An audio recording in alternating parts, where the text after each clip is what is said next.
All right, we're into the home stretch. This final 8 bars, it starts with haste.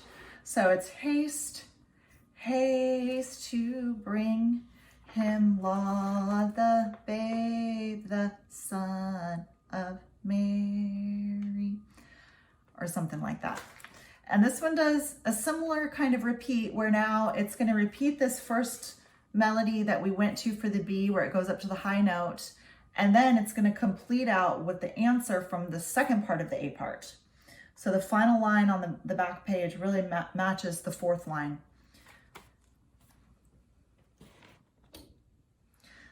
We'll handle it the same way and go through all of it with the new words.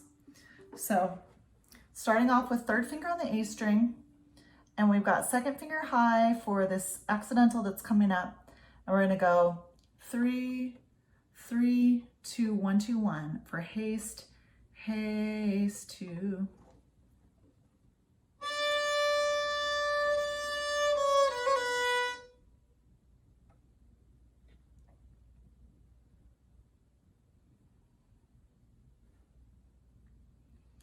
Bring him is this good old open A to D.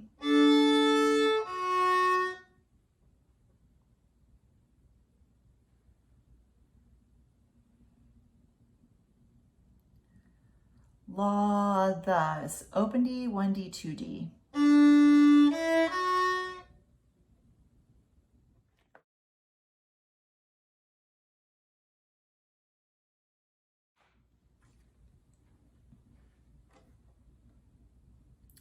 And then we have babe, the, and that's all on D string, 3, 2, 1.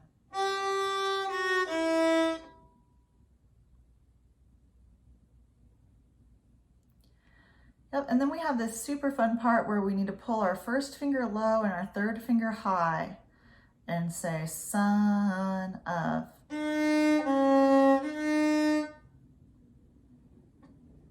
Another trick just occurred to me to mention here.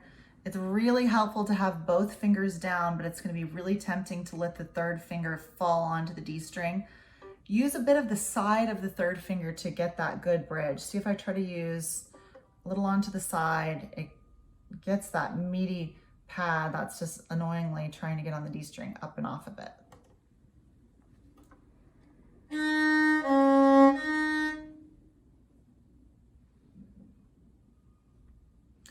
Yep, and then Mary, 1D, 1D.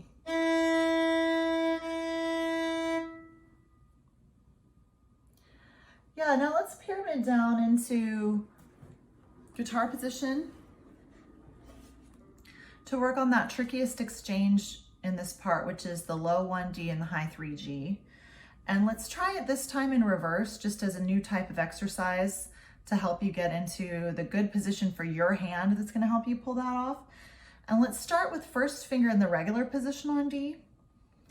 Play that note. I'm going to actually take my mute off, my medieval clothespin off, so you can really hear the pizzicato here. I don't want it to be any quieter.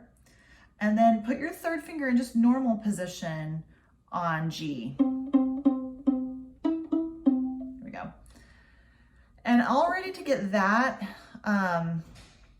If you go back and forth, we want them both down and both ringing. So to get this without the third finger muting the D, you already have to start to use a bit of the side of the third finger. That helps us get that position of just third finger down without it touching before we've gone into the extreme stretch.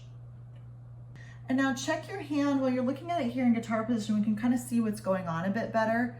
And just make sure that your knuckles here are at an angle, an open angle to the fingerboard and not too closed. Closed, I just mean that they would be almost parallel. We want them at an angle, so the pinky knuckle is much further away than the first finger knuckle. And from here, let's first go high with the third finger and then low with the 1, and then test it. I went way too high with 3 there in my attempt to make a good visual here. And here in guitar position is a good way to be able to see everything a little bit better.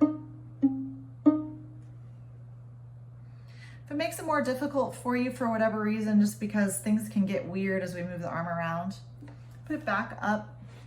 And let's just try that again here. Get the elbow nice and forward to help you get a good arch. We're using the side of the third finger. We have an open hand position here so that we can have.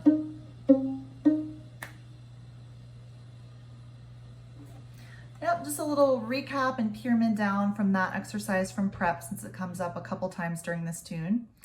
But now you've got it. Congrats on your first mini holiday tune session under the belt.